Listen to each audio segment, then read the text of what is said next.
That's always an interesting question. We have patients sometimes that really do escape the traditional risk factor kind of structure of high risk leads to early disease. We have some that have a lot of risk factors that don't get disease. So it's an interesting finding, but I do believe it's in the genomics that there is protective factors that have allowed them to basically get by with their risk factors that should be modified.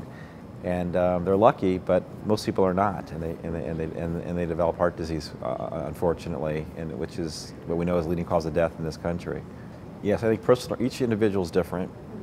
Everyone has different genomics. Everyone has different lifestyle, and we know that genomics kind of loads the gun, and environment fires the trigger. So we think we need to always work on both to really maximize improvement in preventing heart disease.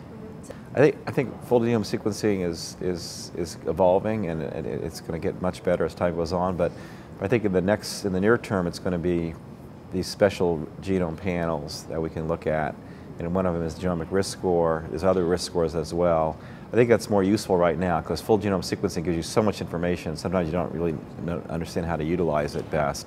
But certainly genomic risk scores, which are still in their very infancy but look very promising, can help an individual know pretty well what their future risk of heart disease is going to be, and then they can make that intervention much earlier in life. Those don't change, and so I think that's where the future lies when it comes to improving risk assessment.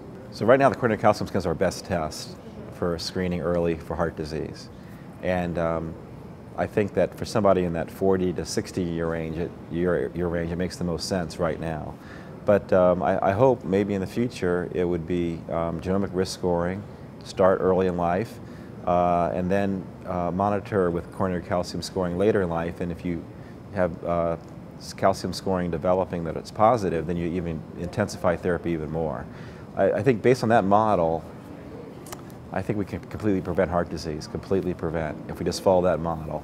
And that we can make, and I think it's a curable, preventable disease if we start early, monitor, and then intensify therapy if necessary later in life.